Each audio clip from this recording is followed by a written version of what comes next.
You have to ask yourself one question. Do I feel like it? Well, do you, punk?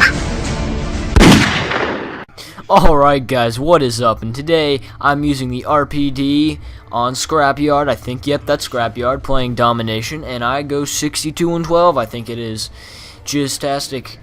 Hey, guys, it's been a week, maybe even a week and a half, and I'm finally back. If you guys have watched my other videos, you guys should probably know that I've been in Brazil, South American Brazil, in the middle of the Amazon jungle.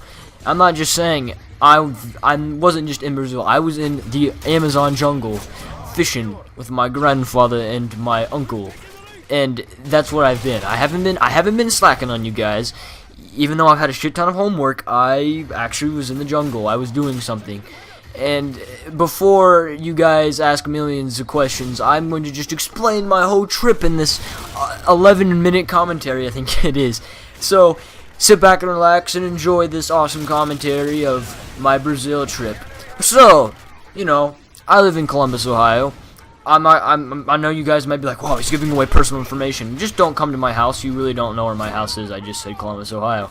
I'm from Columbus, Ohio, and I'm in with my grandpa, and we go to Miami, Brazil.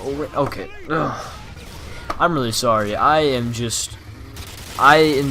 of lost for words right now. I just kind of tired and kind of want to go to bed soon. Even though it's only 4:30, I'm just really exhausted. So I want to try to slow myself down and try to take this 2 breaths at a time. Okay. So, I'm from Columbus, Ohio, and me and my grandfather's been on 24 Brazil trips, as you probably, not just 24 Brazil trips, 24 South American trips. If you guys watched my other video, I said that, my Call of Duty Snipe Night. check it out. Oh, never mind, I'm sorry. Didn't mean to say that, but, so we start off in Columbus and we fly to Miami, and we already get somewhat of a bad news. The guy at the luggage place is like, oh, well, where's your baggage? And I said, yeah, that's a good question. Where's our baggage? And my grandpa, being an absolute douchebag, is like, where the fuck is my luggage? So the guys are like, oh, well, it went straight to Manaus. You know, usually when you go to really far places, you get checkpoints, you know what I mean? And we didn't get a checkpoint. Our luggage went straight to Manaus, supposedly. So my grandpa's kind of stressed out. I have no clothes for tomorrow, so I have to wear my sweaty-ass Hollister clothes. And I'm just going to go to Brazil in long pants and jeans. Or, wait, long shirt and jeans. There, that's the word. So yeah, we get to Manaus, 4-hour flight. And Manaus, Brazil, and we get there and we sit there for 2 hours waiting for our luggage, and guess what? No luggage. Yeah, that's right, we had no luggage. It was a piece of mother of fucking shit, and I tell you what, yes, Grandpa's rod case came. My grandpa's rod case for his, no, not his dildos, his rods, you know, like the rods you go, you know, you fish with, and those came, but my duffel bag full of my clothes and his clothes and some of his reels, you know how you crank the reel to get the fish in. If you guys don't know fishing, probably talking out my ass here, but yeah, anyway, none of those. So yeah, we're pretty much screwed. And guess what? The next day, which they say the luggage will arrive, we're going to be in the middle of the jungle because I'm taking a float plane to, you know, the jungle, and we're going to get screwed if we don't get our clothes. But anyways, we go, you know, we're like, fuck it, we gotta go to the jungle. So we go to the jungle the next day, and guess what? We meet this guy, his name's Wellington, Beef Wellington. No, his name's not Beef, but his name's Wellington. And he says, oh, well, you'll get your, sorry, that's my impersonation of a Brazil accent. If you don't like it, I'm sorry. He's like, oh, well, okay, I'm just gonna talk normally. He says, you guys, you want your luggage? And we said yes. And he's like, well, that's gonna be $1,800. And my grandpa just starts laughing and he cracks up, and then I don't know, he does something like in between a sob and a cry, and he just is like, fuck it, and he just hands over the $1,800. Oh, he doesn't actually hand it over. He has a credit card, and he's like, if you get me my money, or if you get me us our luggage, then I will give you your money. So we get our luggage 3 days later. Yeah, you heard that right. 3 days later. Isn't that amazing? Yeah, I went 3 days borrowing clothes and fishing for 8 hours a day in the middle of the Amazon jungle, and they bring in our luggage on a little teeny tiny boat up rapids and waterfalls, and it was amazing. It was a sight to see. But guess what? My clothes costed $1,800 if you think about it. But yeah, we got reels. Whoever went through our bags before it got here stole 2 reels, which was amazing. It was awesome. I really loved it. And my rain poncho. So yeah, I got soaked several times. But who cares? Let's get on with the story. There was 3 guys. Oh, no, wait. 1, 2, 3, 4, 5. My uncle. And then there was 2 other guys. And then there was my uncle's friend. And then there was some other weird old dude that looked like a gnome. His name was, I'm not going to say his name, but let's just call him Nomi. So he was there for the previous week. It's a 6-week thing, and he was there for 2 weeks, and we were there for, what was it, week 5 we were there? He was there for week 4 and 5. So we meet this guy, and we meet everyone else, and we go out fishing for the remainder half of the day. I think this is on Thursday? Yeah, this is on Thursday. And that day I have a notebook of all the fish I caught. On that day I caught 2 piranha, which I will put a picture of the fish that I catch. Not my actual picture, but, you know, pictures of the fish look like in the top of the screen or something. I don't know, goddammit. Okay, so I catch 2 piranhas, not that big of a size. And my bags are still lost. And this is on Thursday. Let's see, Friday, we're out in the boat, and oh, by the way, our guide's name, we all have a guide on our boat. His name is Eduardo. He's some Indian dude that doesn't speak, not Indian, like, I'm talking like Indian on the way of, he's Native American, but he's not American, he's that kind of Indian, like, even though, wait, that sounded just like what I did. You know what, screw it, he can't speak English. Actually, our guide could. Barely, but some English, and then he speaks his own native language, and then he speaks Brazilian. But anyways, that's pretty much our guide. So yeah, his name is Eduardo. I don't think he'll mind. He's probably not watching this video.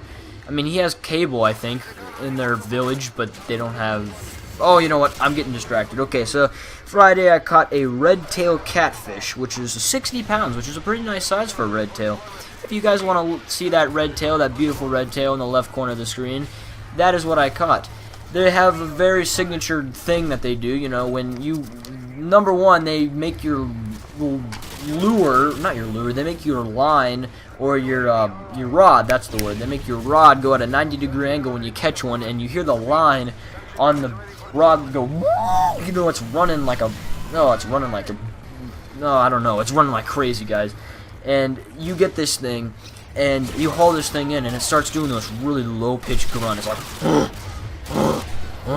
and you're like, holy shit, that's a fish. I'm used to catching bluegill and largemouth bass, and I'm catching this 60 big-ass red-tail catfish, and it took us like 20 minutes to haul it in, and usually it takes me like barely a minute to haul in a normal largemouth, and then we get it in, and my grandpa's like, oh, it's beautiful, so we take tons of pictures, and yeah, that was pretty much Friday. So, and oh yeah, we got more piranha too, piranha was pretty much the bitch of the sea, even though it wasn't a sea. Okay, so, Saturday, we got more piranha, and, oh, I got 2 more red-tail catfish, and they were 10 pounds, it was pretty nice. And one of them died. It had like a menstrual blood cycle over my foot, and it was pretty disgusting because I hooked it in its gill, and when we removed it, it just bled all over my shoe, and I lifted up to take a picture of it. It was pretty sad. And then let's see, I got this one thing called a Barbara shot catfish. It had some weird zebra stripes on it, and I had no idea how to spell that, so I'm going to not put that in the video, but just imagine a catfish that's smaller but has big whiskers and zebra stripes on it. And then on Sunday, me and my grandpa went and we saw river otters. You can just look those up. River otters, they're giant river otters. They're sweet. We saw those. It's really rare to see. Then I got another red tail, except it was only 6 pounds. Then I got 4 of those Barbara shot, I don't know what they're called, catfish. A triara. That is, look at that beauty. It's, oh god, it's so ugly. It's so ugly. It's prehistoric looking, but boy, they are so fun to catch. They fight like a motherfucker. And then 2 more piranha. and then a peacock bass. That's pretty much the highlights of the Brazil and Amazon. They have these things called peacock basses, and they are basses, but they have peacock designs on them. And then let's see. Oh yeah, by this time we had our luggage. And then let's see. On Monday we saw electric eels, and I caught an 8-pound peacock and about 15 piranha. And then let's see. On day 6, I think this is Tuesday, I got another peacock and a bunch of piranha.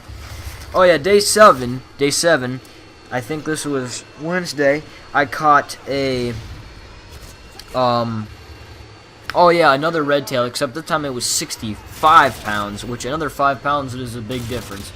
It really is a big difference. And then I caught a lot more piranha.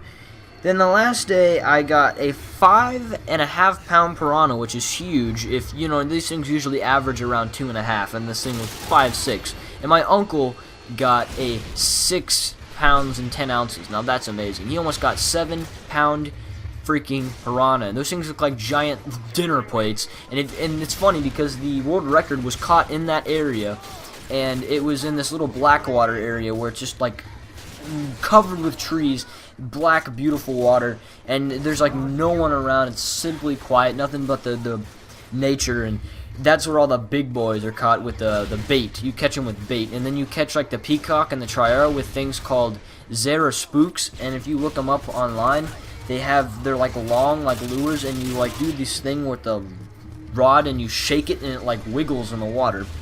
And then on the last day, like I said, I caught my 5.5 pound piranha, my 10-pound peacock, and a 17-pound triara, and that made my vacation. And that's the commentary. So guys, I hope you enjoyed my welcome back commentary and my rape with the RPD up the bunghole, and subscribe, do whatever tickles your fancy, and I'll see you later. Goodbye.